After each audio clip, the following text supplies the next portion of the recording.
오늘은 제6강 작정, 예정, 섭리에 대해서 함께 나누도록 하겠습니다. 작정, 예정, 섭리. 주제가 세 주제인데 연결되는 주제이기도 하고요. 작정, 예정, 섭리에 대해서 나누는데 에베소서 말씀을 같이 한번 읽겠습니다. 에베소서 1장 3절에서 6절까지 말씀을, 에베소서 1장 3절에서 6절 말씀입니다. 에베소서 1장 3절에서 6절 말씀입니다. 에베소서 1장 3절에서 6절까지 말씀을 우리 한 절씩 교독해서 읽겠습니다. 에베소서 1장 3절에서 6절까지입니다. 한 절씩 교독하겠습니다. 앞에는 절 구분이 안 나와 있어가지고요. 앞에 보시면 교독하기 힘드실 거예요. 그래서 성경을 펴시고 1장 3절에서 6절 교독하겠습니다. 찬송하리로다 하나님 곧 우리 주 예수 그리스도의 아버지께서 그리스도 안에서 하늘에 속한 모든 신령한 복을 우리에게 주시되 곧 창세전에 그리스도 안에서 우리를 택하사 우리로 사랑 안에서 그 앞에 거룩하고 흠이 없게 하시려고 그 기쁘신 뜻대로 우리를 예정하사 예수 그리스도로 말미암아 자기의 아들들이 되게 하셨으니 이는 그가 사랑하시는 자 안에서 우리에게 거저 주시는 바 그의 은혜의 영광을 찬송하게 하려는 것이라. 아멘. 여기 우리 에베소서 1장 3절에서 6절은 지난주에도 함께 살펴봤었는데 보시면 하나님 곧 우리 주 예수 그리스도의 아버지께서 성부 하나님께서 4절에 우리를 택하셨다라고 나오는데 여기서 택하셨다는 게 구원의 예정을 얘기하는 것이고요. 또 보시면 우리를 택하시고 5절에 그 기쁘신 뜻대로 우리를 예정하사 이렇게 돼 있죠. 예정하셨다는 얘기는 구원의 계획을 세우셨다. 그래서 작정과 관련된 이야기라고 생각을 하시면 됩니다. 성부께서 예정하시고 계획하시고 하는 일을 하셨다는 거죠. 그래서 오늘 교재 67쪽에 보면 하나님은 어떤 일을 하시는가, 66쪽 맨 아래 하나님은 어떤 일을 하시는가 이렇게 돼 있죠. 하나님이 하신 일, 하시는 사역, 하나님의 이 일에 대해서 5가지로 나눠놨는데 첫 번째는 계획이라고 돼 있습니다. 작정과 예정, 계획이라고 돼 있죠. 그리고 두 번째는 창조, 창조하시고 이 계획과 창조를 뭐라고 돼 있습니까? 하나님이 하신 일. 이미 계획하시고 창조도 하나님이 이미 하셨죠. 그래서 하나님이 하신 일, 계획과 창조를 하나님이 하신 일이라고 돼 있고 섭리는 지금 하고 계시는 일. 지금 우리가 인생 가운데 세상 가운데 하나님이 지금 섭리하고 계시다. 그 다음에 구원, 완성, 이걸 장차하실 일. 이미 구원하셨는데 구원의 완성까지 주님께서 장차 구원을 완성시키시는 일을 장차하시게 된다. 그래서 5가지로 나눴죠. 오늘은 계획, 작정과 예정, 그리고 섭리, 지금 하시고 계시는 일, 하고 계시는 일에 대해서 나누는데 작정 이렇게 되어 있습니다. 작정. 작정의 정의 있죠. 작정의 정의 뭐라고 되어 있습니까? 우리 앞에 자막 보시고 같이 한번 읽겠습니다. 시작. 하나님의 작정이란 창세전부터 무엇이 일어나야 할지를 주권적으로 결정하신 하나님의 영원한 계획 혹은 목적이다. 하나님이 계획, 목적, 뜻을 가지고 계셨는데 그때 뜻을 바꾸시는 것이 아니라 창세전부터 천지를 만드시기 이전부터 하나님이 천지를 만드시고 또 사람을 만드시고 뜻을 가지고 계셨죠. 창세전부터 영원한 계획, 목적, 하나님의 뜻을 가지고 계셨다. 세상을 만드시고 하나님의 뜻이 있으셨습니다. 다음 페이지를 한번 보여주시면 여러분 이게 잘 보이실까 모르겠네. 성경은 창세기의 동산에서 시작해서 요한계시록의 성 이야기로 끝납니다. 그죠? 창세기 2장 8절에 에덴에 동산을 창설하시고 여러분 잘 아시죠? 동산이 뭐냐? 이렇게 정원이에요. 정원. 동산의 이야기로 시작을 해서 맨 마지막에 우리가 잘 아는 대로 요한계시록 21장에 보면 요한계시록 21장에 거룩한 성새 예루살렘, 잘 안 보이세요? 동산에서 성 이야기로 끝납니다. 근데 이게 보면 그 에덴의 동산과 거룩한 성새 예루살렘하고 비슷한 게 되게 많아요.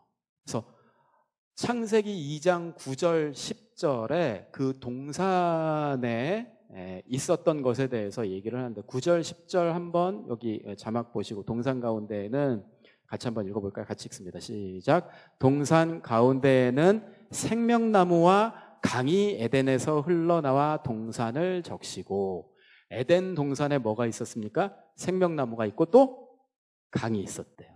그리고 12절을 보실까요?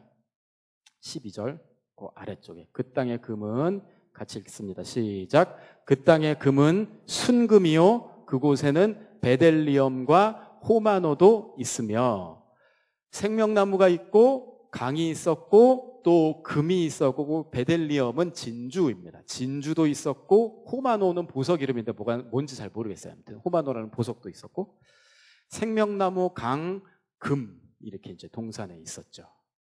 요한계시록 21장 2절에 거룩한 성새 예루살렘에 대해서, 거룩한 성새 예루살렘에 뭐가 있었는지 21장 22장에 거룩한 성새 예루살렘에 대한 이렇게 묘사가 이렇게 쫙 나와 있는데, 거기도 보시면 여러분 요한계시록 22장 1절 2절입니다. 보이시죠? 또 그가, 같이 한번 읽습니다. 시작. 또 그가 수정같이 맑은 생명수의 강을 내게 보이니 하나님과 및 어린 양의 보좌로부터 나와서 길 가운데로 흐르더라. 강 좌우에 생명나무가 있어 12가지를 맺되.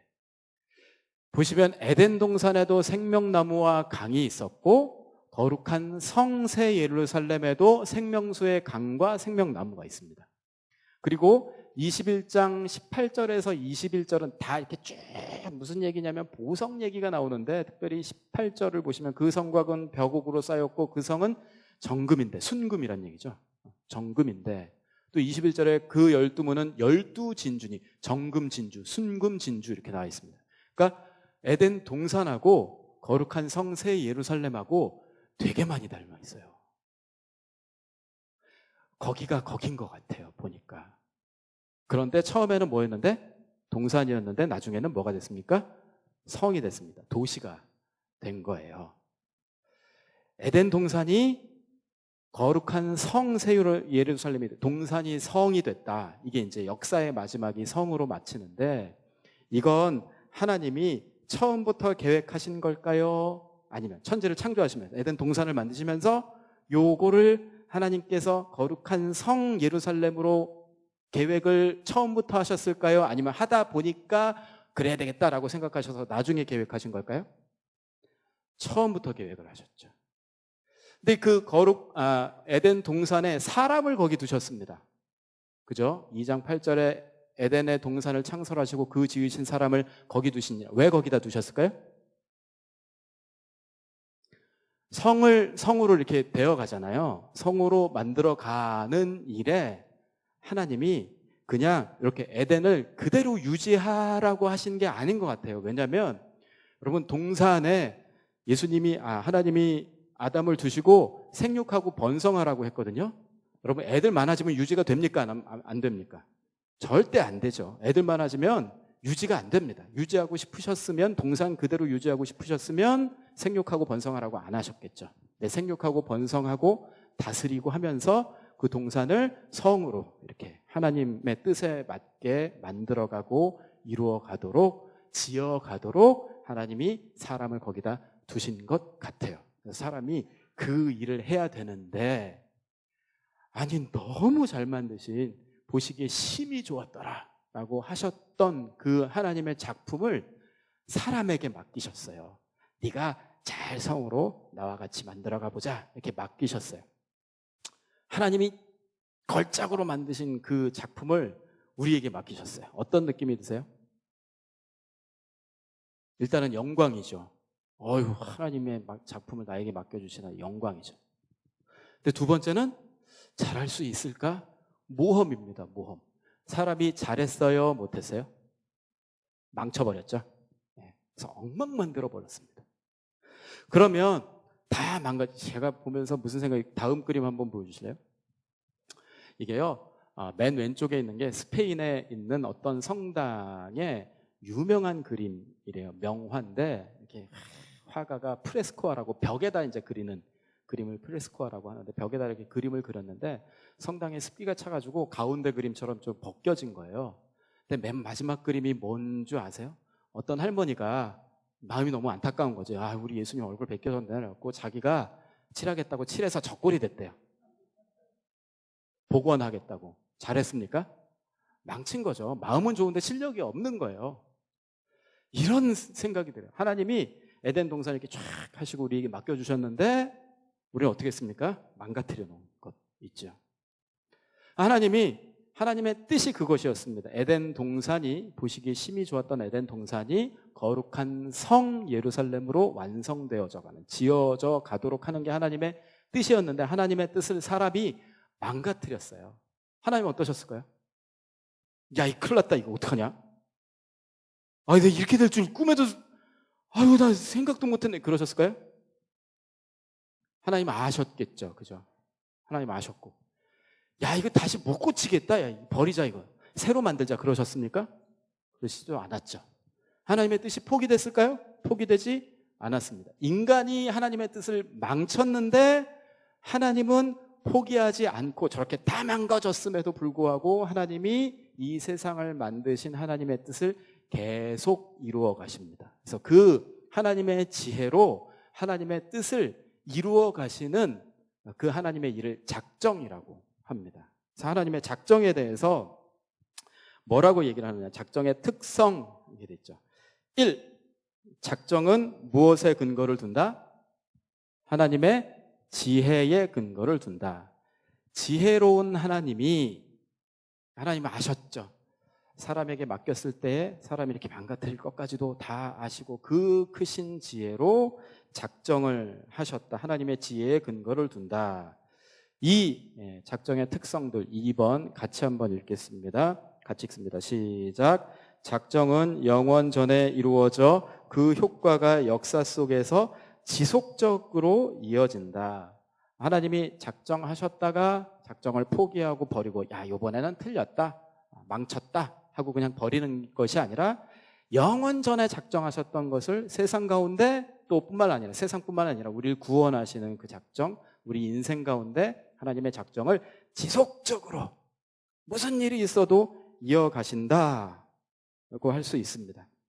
세 번째,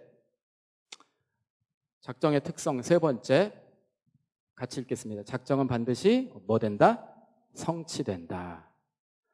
여러분, 하나님께서 작정하신 일을 이루어 가시는 데에 하나님의 뜻을 알지 못하는 인간의 방해, 또 이제 인간이 만드는 그런 문제들이 있지만 하나님이 그렇다고 방해받고 실패하시는 것이 아니라 하나님이 하나님의 뜻을 이루어 가신다. 요셉을 보면 알 수 있습니다.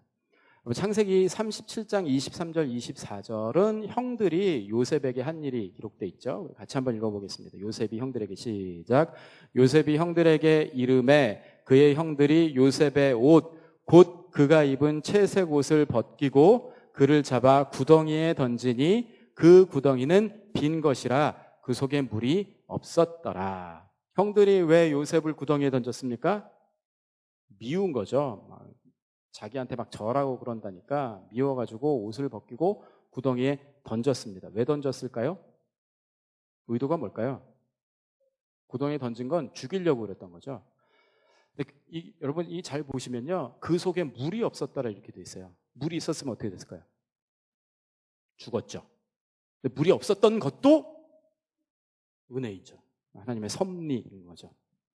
형들은 이제 하나님의 뜻을 이루는데 형들이 계속 방해를 하는 거예요. 밉고 죽이고 싶고 그래서 막 이렇게 방해를 하고 하나님의 뜻이 이루어지지 못하다. 우리가 하는 모든 일들이 사실 대부분 그렇지 않겠습니까? 하나님의 일을 막 이렇게 못하도록 하는 거죠. 방해하고 그렇죠. 그런데 하나님이 마침내 무슨 일을 이루시냐. 밑에 보시면 창세기 45장 7절 8절입니다. 같이 읽겠습니다. 시작. 하나님이 큰 구원으로 당신들의 생명을 보존하고 당신들의 후손을 세상에 두시려고 나를 당신들보다 먼저 보내셨나니 그런즉 나를 이리로 보내는 일은 당신들이 아니요 하나님이시라. 하나님이 나를 바로에게 아버지로 삼으시고 그 온 집에 주로 삼으시며 애굽 온 땅의 통치자로 삼으셨나이다. 요셉이 한 놀라운 믿음의 고백입니다. 이게 하나님의 작정, 하나님의 섭리에 대해서 놀랍고 깊은 진리를 깨닫는 것 같아요. 이제 뭐라고 얘기를 하냐면, 나를 이곳에 보낸 것은 당신들이 아니고 누구다? 하나님이다. 왜 보내셨대요? 네, 당신들, 그리고 당신들의 후손을 살리기 위해서, 보존하기 위해서, 당신들의 생명을 보존하고 당신들의 후손을 세상에 두시려고. 이게 왜 중요할까요? 하나님이 아브라함에게 언약을 주셨습니다. 두 가지 언약 주셨죠. 뭐죠? 첫 번째는 땅의 언약을 주셨고, 두 번째는 뭐였죠? 자손을 하늘의 별과 같이. 근데 온 세상에 기근이 들었습니다. 어떻게 되게 생겼어요? 하나님이 주셨던 두 번째 언약, 자손을 하늘의 별과 같이 많게 하시겠다는 언약을 이루지 못할 지경에 이르게 된 거예요. 그래서 그 자손의 언약을 지키시기 위해서 하나님이 요셉을 미리 애굽으로 보내셔서 맞이하게 하셔서 자손의 언약을 지킬 수 있도록. 형들은 방해했는데 하나님의 작정은 반드시 성취되는 거예요. 사람이 방해해도, 사람이 실수해도, 사람은 하나님의 일을 방해해도 하나님께서는 하나님의 일을 이루시는 것을 볼 수 있습니다. 작정은 반드시 성취된다. 하나님께서 작정하신 것은 반드시 성취된다. 제가 예전에 맥스 루케이도라는 작가가 있는데, 이제 목사님이고 신앙서적을 많이 쓰셨는데, 어떤 책에 그분이 이렇게 이런 얘기를 썼더라고요. 어떤 어촌의 바닷가의 마을에서 이렇게 식당이 있는데, 마을 식당에서 어부들이 같이 밥 먹으면서 얘기를 하는 거예요. 어부들이 밥 먹으면서 얘기하면서, 어부들이니까 무슨 얘기할까요? 물고기 잡은 거 얘기를 하는데, 다들 이제 물고기 잡는 사람들은 내가 이따만한 물고기 잡았다 하고 막 자랑을 하잖아요. 그중에 어떤 사람이 레스토랑에서 같이 밥 먹으면서 내가 이따만한 물고기 잡았잖아 하다가, 식당 종업원이 음식을 이렇게 들고 가고 있었는데 이따만한 하다가 접시를 쳤대요. 하필 이제 그 식당의 벽을 하얗게 새로 칠했는데 음식이 가서 팍 튀어버린 거예요. 그거 어떻게 해요? 새로 칠했는데. 큰일 났다. 어떡하냐? 그런데 갑자기 어떤 신사가 탁 나타나더니 나한테 맡겨달라고. 그랬더니 음식이 이렇게 딱 묻은 데다가 그림을 막 그리기 시작하더래요. 그 찌꺼기 묻은 데다 그림을 그렸는데 나왔더니 멋진 사슴 그림이 나왔더라. 그래서 유명한 야생동물 화가 에드워드 랜시어 경인가 뭐 그 사람이었다. 작가는, 훌륭한 작가는 흠과 티를 이용해서도 작품을 만들 수 있죠. 세상에서 가장 뛰어난 작가, 예술가가 누구냐? 우리 하나님이십니다. 우리는 실수하고, 우리는 하나님의 뜻을 이해하지 못하고 방해하고 잘못된 길로 간다 하더라도 하나님은 하나님의 작정을 반드시 성취하십니다. 만약에 우리 실수한 것에 우리의 미래가 달려있다면 우리 두려워서 못 살 것 같아요. 나 잘못하면 어떡하지? 근데 내 실수에 내 인생이 달려있는 것이 아니고 하나님의 뜻에 달려있다면, 하나님께서 나는 아무리 실수해도 그 실수마저도 선으로 바꾸시는 분입니다. 그래서 작정은 반드시 성취된다. 이제 하나님의 하나님 되심이라고 할 수 있죠. 4번, 뭐 사실 비슷한 내용이 반복되는데, 작정은 변하지 않는다. 입니다. 작정은 변하지 않는다. 욥기 23장 13절 14절 같이 한번 읽어볼까요? 같이 읽습니다. 시작. 그는 뜻이 일정하시니 누가 능히 돌이키랴. 그의 마음에 하고자 하시는 것이면 그것을 행하시나니 그런즉 내게 작정하신 것을 이루실 것이라. 그는 뜻이 일정하시다. 하나님의 뜻이 바뀌지 않는다. 어떤 방해에도 하나님의 뜻은 바뀌지 않고 계속 하나님의 일정하신 뜻을 이루신다. 저 예전에 옛날에 집에서 그랬던 기억이 납니다. 집에서 칼국수 만들어 먹는다. 막 반죽해갖고 손칼국수를 만들면 반죽해갖고 이렇게 밀고 얇게 반죽을 밀어갖고 이렇게 잘라야 되더라고요. 밀다 너무 힘든 거예요. 그래서 우리 어머니가 그랬나? 이렇게 밀다가 너무 힘드니까 변경, 오늘 칼국수 말고 수제비. 수제비는 그렇게 아주 안 얇아도 되니까 이게 밀다가 그냥 수제비 하고 이렇게 떠서 사람의 작정은 변합니다.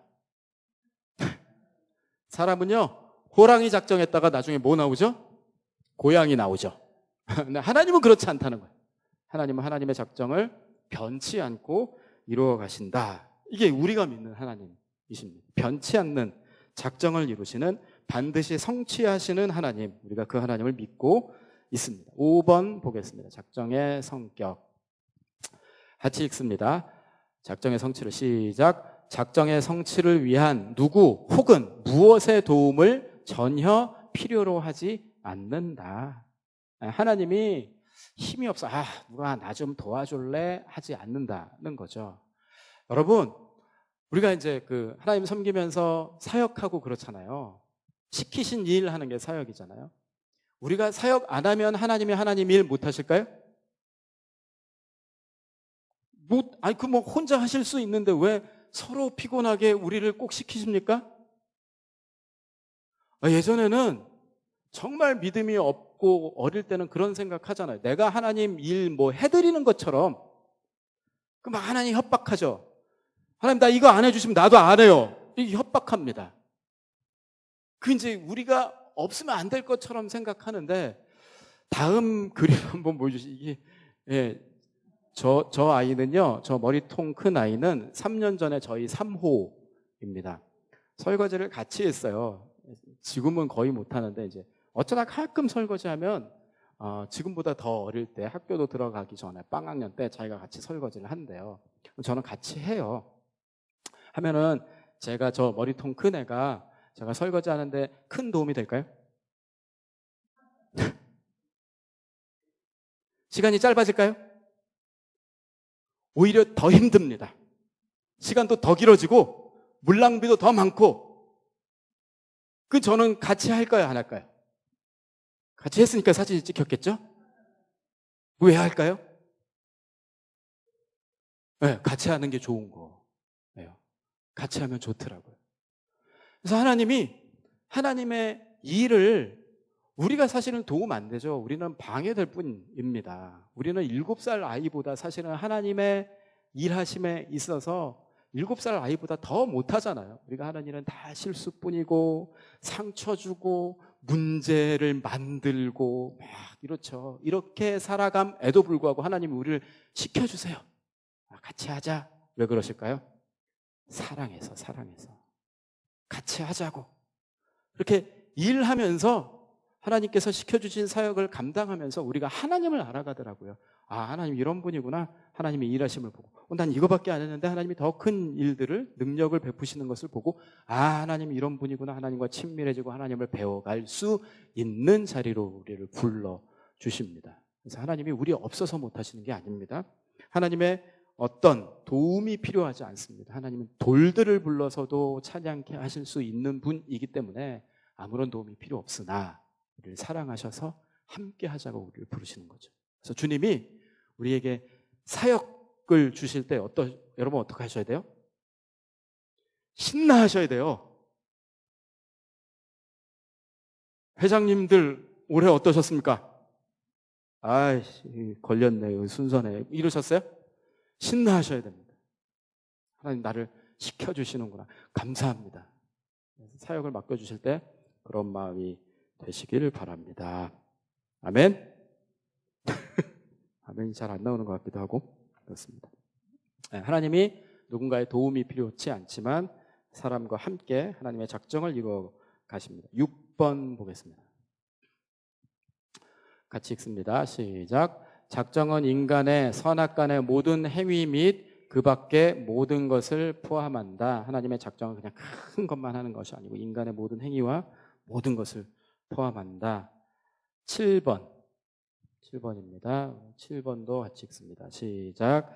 작정은 인간의 범죄를 의도적 혹은 강제적으로 실행시키지 않는다. 인간은 스스로 결정하여 범죄하되 하나님은 그것을 허용할 뿐이다. 하나님이 작정하셨다라고 하면 범죄도 하나님이 작정하셨기 때문에 그 죄 지은 사람이 무슨 잘못이냐. 하나님 그렇게 정하셨네. 생각하기 쉬우나 그렇지 않다는 거죠. 그 대표적인 예가 여러분 출애굽 때 바로가 마음이 완악했습니다. 그래가지고 하나님이 모세를 통해서 내 백성을 이끌어내라 할 때에 원래는 보내야 되잖아요. 하나님이 말씀을 하시는데. 근데 이 바로가 마음이 완악해져서 10가지 재앙을 다 당합니다. 근데 보면 출애굽기를 보면 여러분 출애굽기 7장 3절 여기 보이시죠? 내가 바로의 마음을 완악하게 하고 이렇게 돼 있어요. 누가 바로의 마음을 완악하게 하셨다고요? 내가 하나님이 하셨대요. 그럼 바로 마음이 완악해진 건 누구 때문입니까? 하나님 때문인 것처럼 보이죠. 바로 되게 억울합니다. 하나님이 마음을 완악하게 하셔가지고 내가 그랬는데 하는 생각이 드는데 또 다른 표현도 있어요. 출애굽기 7장 13절 보시면 그러나 바로의 마음이 완악하여 그들의 말을 듣지 아니하니 여기서는 바로 마음이 자기 스스로 완악한 것으로 표현을 해요. 무슨 관계입니까? 하나님이 완악하게 하신 겁니까? 바로 스스로 완악한 겁니까? 하나님이 완악하게 하셨다는 건 무슨 뜻일까요? 하나님이 완악하게 안 하시고 그냥 두셨으면 바로는 어땠을까요? 마음이 부드러워서 아이고 그래 가셔야지요 이랬을까요? 아니죠. 바로 스스로 마음이 완악합니다. 근데 하나님이 완악하게 하셨다는 얘기는 그 완악한 마음 그대로 그냥 두셨다. 그 누가 완악한 거예요?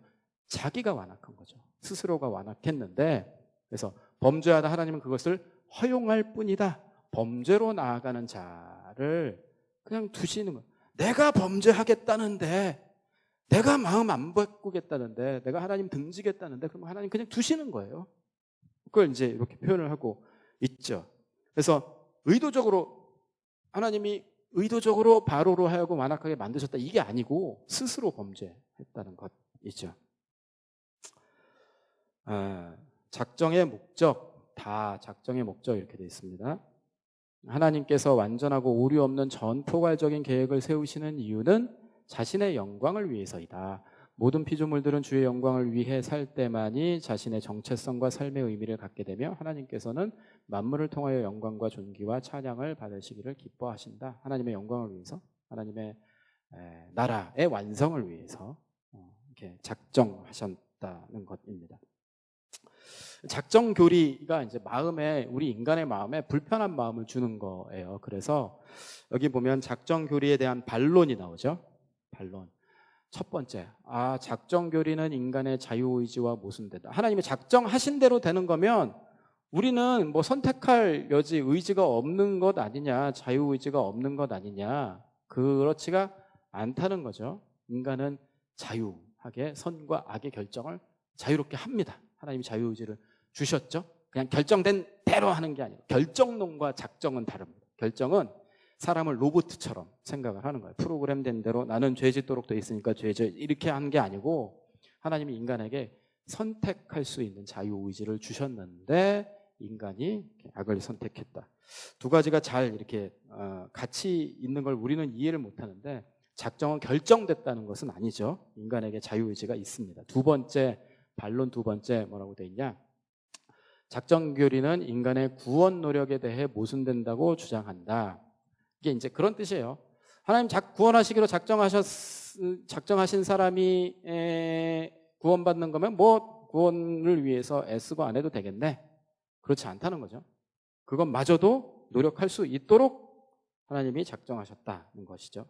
세 번째, 작정교리는 하나님을 죄의 창시자로 만든다는 주장. 죄 짓는 것도 하나님이 작정하셨으니까 죄 짓는 거지. 여러분, 가룟 유다는 예수님을 팔도록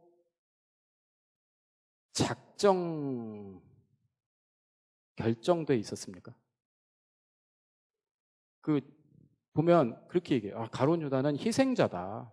누군가가 팔아야지 예수님이 십자가에 못 박히셔서 구원을 이루는데 그 누군가가 파는 역할을 그거를 맡겨진 거 아니냐. 자기 역할에 충실했는데 가룟 유다가 무슨 죄냐 이렇게 얘기를 하는데 그렇지 않죠. 가룟 유다는 자기 스스로 죄의 길을 선택했습니다.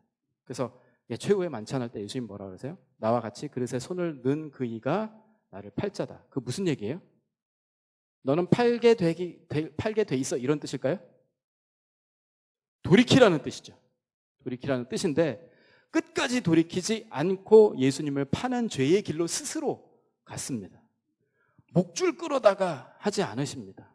하나님께서 계속 기회를 주시지만 죄의 길로 가는 것을 내버려 두실 수밖에 없다. 그래서 하나님을 죄의 창시자, 하나님이 죄 짓도록 만든 것이 아니고 인간의 자유의지로 인간이 죄를 지었다는 뜻입니다. 작정이 있고, 여러분 69쪽 아래 보면 예정이란 무엇인가, 예정이 있습니다. 작정과 예정이 어떻게 다르냐? 여러분 69쪽 아래 보시면 예정이란 뭐라고 되어 있냐면, 예정이란 하나님께서 창조하신 모든 창조 세계 중에서 도덕성을 가진 인격적인 존재에 대한 하나님의 주권적인 작정, 계획과 목적을 말한다. 그러니까 작정은 그냥 전 세계 하나님께서 만드신 모든 것들에 대한 하나님의 뜻을 작정이라고 하고, 예정은 특별히 그 중에 인격적인 존재. 그래서 여기 보시면 인격적인 존재의 대상이 70쪽 보십시오. 예정의 대상이 이렇게 나와 있는데요. 인격적인 존재를 뭐 이제 이렇게 나눕니다. 온 인류, 예정의 대상. 첫 번째 온 인류. 그리고 두 번째 모든 천사, 선한 천사, 악한 천사 이렇게 나오고요. 세 번째 예수 그리스도까지도 예정의 대상이라고 얘기를 하는데, 그냥 이건 그렇구나 하고 넘어가십시오. 이 정도까지 너무 이제 많이 얘기를 하고 있는 것 같은데, 주로 예정에 있어서는, 예정에 대해서는 구원의 예정에 관련해서만 생각을 하시면 됩니다. 구원의 예정에 관해서 생각을 하시면 되는데, 예정에는 두 부분이 있습니다. 여러분 70쪽 중간쯤에 보이십니까? 예정의 두 부분. 하나는 뭐고? 하나는 선택이고 하나는 유기라고 돼 있죠. 유기가 뭘까요? 이렇게 내버려 두신 거. 내버려 두신 거. 선택과 유기. 그죠? 하나님께서 선택하신 자들이 있고, 죄의 길에 그냥 이렇게 내버려 두신 사람이 있고. 내용을 다 살펴볼 필요는 없을 것 같고요. 다음을 한번 보여주실까요? 네. 로마서 1장 28절 보십시오. 우리 같이 한번 읽겠습니다. 시작. 또한 그들이 마음에 하나님 두기를 싫어하매 하나님께서 그들을 그 상실한 마음대로 내버려 두사 합당하지 못한 일을 하게 하셨으니, 내버려 두사 이렇게 돼 있죠. 이게 이제 유기인데, 여러분 사람은 원래 상태가 내버려 둠을 당한 상태입니다. 원래 상태가 유기를 당한 상태인 거죠.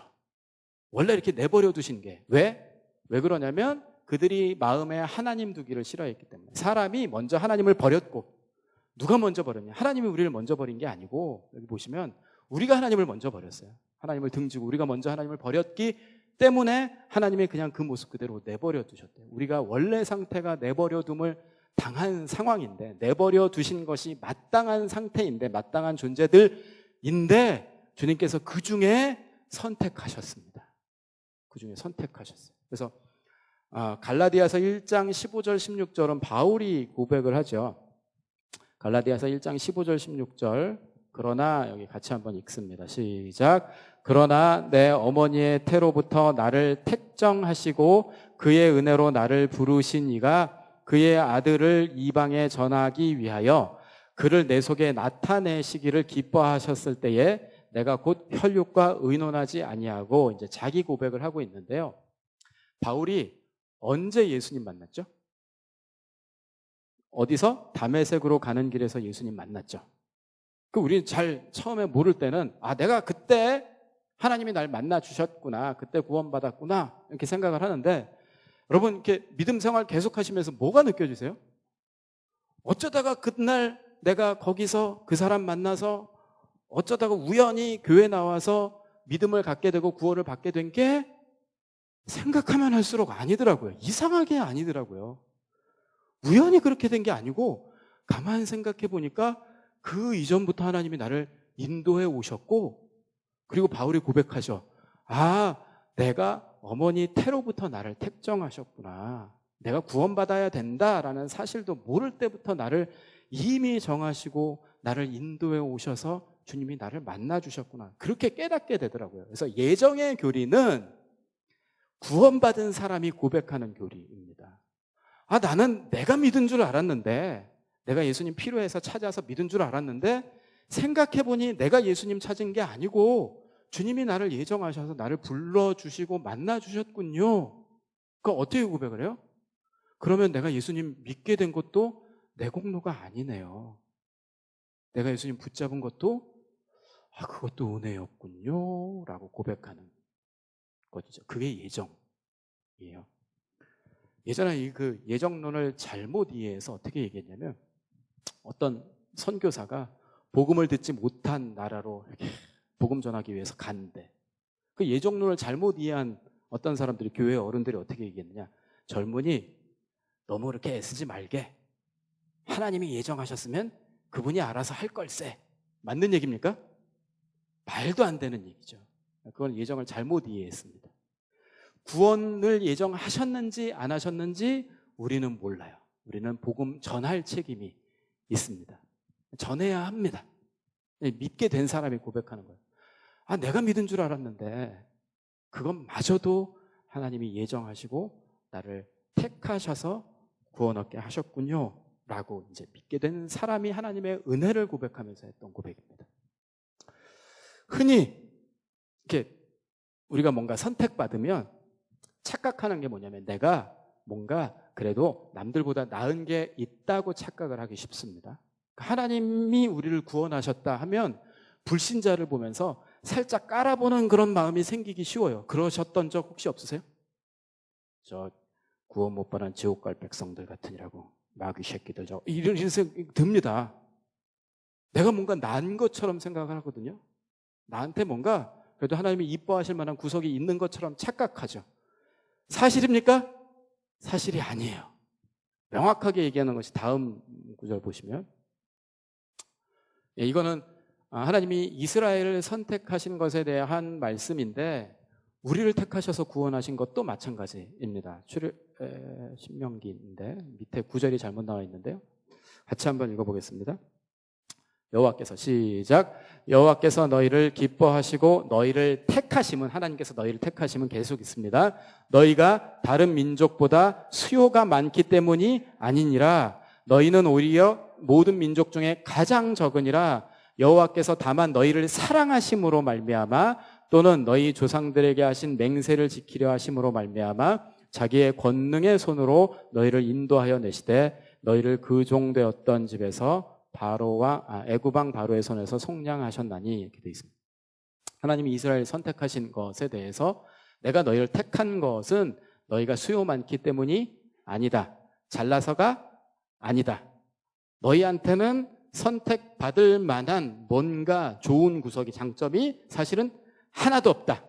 왜 선택하셨대요? 그냥 사랑하셔서. 이유가 없다는 거예요. 그냥 사랑하셔서 선택하셨대요. 사랑받을 만한 구석이 있어서가 아니고 그냥 하나님이 그렇게 사랑하기로 작정하시고 선택하셨다는 거예요. 그래서 여러분, 우리가 구원받은 자로서 이 예정의 교리를 제대로 이해한다면, 하나님 날 구원해 주셨습니다, 저 마귀들, 이러는 게 아니고, 나는 죽어 마땅한데, 이유도 아무것도 없는데 나를 구원해 주셨어요. 그럼 어떤 반응이 나타나야 될까요? 하나님, 내가 뭐 했다고요? 하나님, 내가 뭐라고요? 그런 마음을 갖는 것이 마땅하죠. 근데 예정교회를 잘못 이해한 거예요. 아무런 선함이 없지만 하나님이 우리를 그냥 사랑하기로 작정하셔서 구원한 이유가 아무것도 없다는 것 있죠. 이게 이제 예정교리라고 생각을 하시면 됩니다. 그래서 71쪽 보십시오. 71쪽에 조금 아래쪽에 잠깐만 보이세요. 선택과 유기교리가 우리에게 주는 유익 보이십니까? 선택과 유기교리가 우리에게 주는 유익. 1번, 선택교리는 우리를 겸손하게 한다. 왜 겸손하게 할까요? 하나님이 나를 선택하신 것은 내 공로가 아니라 내가 뭔가 잘하고 착하게 살고 도덕적으로 우월하고 뛰어나서가 아니라 그냥 하나님이 우리를 은혜로 선택하셨기 때문에, 사랑하기로 작정하셨다. 나한테 아무것도 선한 게 없는데. 그렇기 때문에 그걸 알면 선택교리는 우리를 겸손하게 합니다. 겸손할 수밖에 없죠. 하나님, 내가 뭐라고요? 나 같은 자가 뭐라고요? 나를 구원하셨습니까? 하고 한없이 겸손.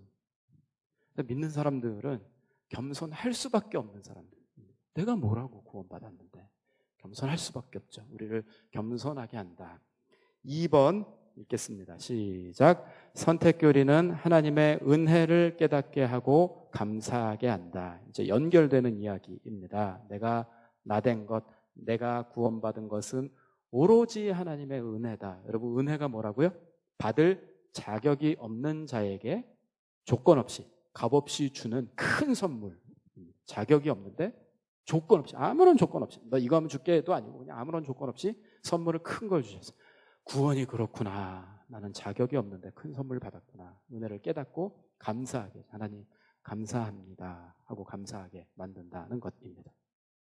3번도 비슷한 내용이라고 할 수 있습니다. 3번도 같이 읽어보겠습니다. 시작. 선택교리는 하나님을 바르게 알고 풍성하게 예배하도록 한다.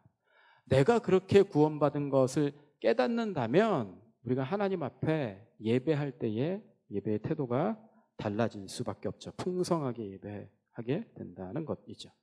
4번 보십시오. 4번 같이 읽습니다. 시작. 선택교리는 전도와 선교를 촉진시킨다.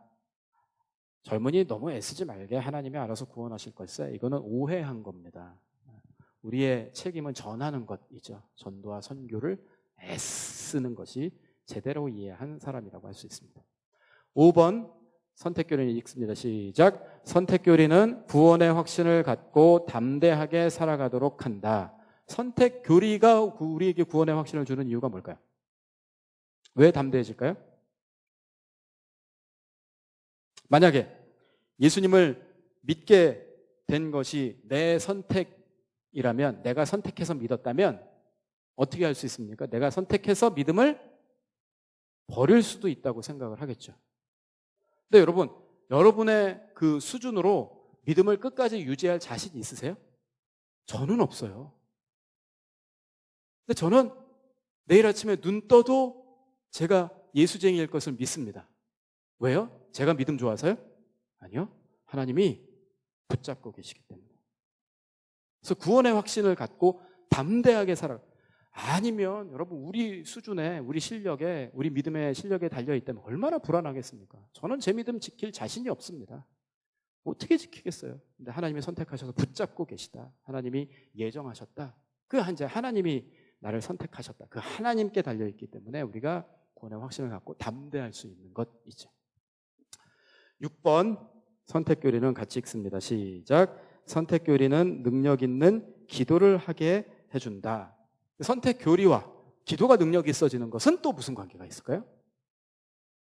로마서에 그렇게 말씀하죠. 하나님을 사랑하는 자 곧 그의 뜻대로 부르심을 입은 자들에게는 모든 것이 합력하여 선을 이루느냐. 그의 뜻대로 부르심을 입은 자, 하나님의 뜻, 하나님의 선택, 하나님의 예정에 의해서 부르심 받은 우리는 모든 것이 합력하여 선을 이룰 것을 알기 때문에 기도하면서 야, 이거 안 되면 어떡하지? 불안하지 않습니다. 하나님이 선을 이루게 하실 것을 믿기 때문에 불안하지 않죠. 그래서 능력 있는 기도, 담대한 기도, 불안하지 않는 기도, 확신의 기도를 할 수 있게 됩니다. 7. 유기교리는 하나님의 목적이 반드시 성취될 것이라는 확신을 준다. 8. 유기교리는 구원이 오직 하나님의 은혜로 된 것임을 깨닫게 한다. 9. 유기교리는 인간의 어떤 공로나 노력도 구원에 기여하지 못함을 깨닫게 한다. 10. 선택과 유기교리는 성경에 있는 명백한 진리이다. 그래서 밑에 결론 보세요. 결론. 예정교리는, 여기를 같이 한번 읽어볼까요? 읽습니다. 시작. 예정교리는 사람을 구원하는 궁극적인 주권이 하나님께 있다는 것을 알려준다. 예정교리, 선택교리는 바르게 이해할 때 큰 유익을 얻는다. 구원이 우리의 변덕스럽고 변화무쌍한 결심에 근거하지 않고 영원불변한 하나님의 작정과 예정에 근거하고 있다는 것을 깨닫게 되기 때문이다. 따라서 우리는 하나님의 긍휼과 공의와 영광을 찬송하며 참된 겸손, 흔들리지 않는 위로를 얻을 수 있다. 구원이 나에게 달려있지 않고 하나님께 달려있기 때문에 담대하고 평안하고 확신 가운데 우리의 믿음의 걸음을 걸어갈 수 있다는 것입니다. 여기까지 하겠습니다. 우리 같이 기도하겠습니다.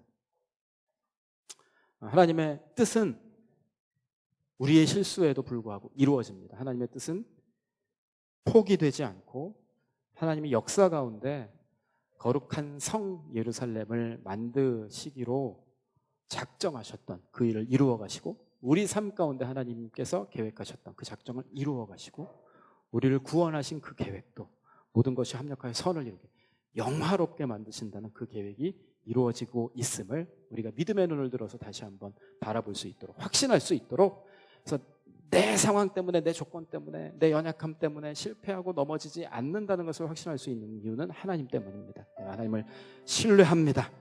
작정하시고 이루시는 하나님, 우리의 구원을 예정하시고 영광스럽게 만들어 가실 주님을 신뢰하기에 우리 마음 가운데 담대함이 회복될 수 있도록, 평안이 회복될 수 있도록 그 주님을 믿음의 눈을 들어 바라보게 하여 주시옵소서. 우리 같이 기도하겠습니다. 하나님 아버지,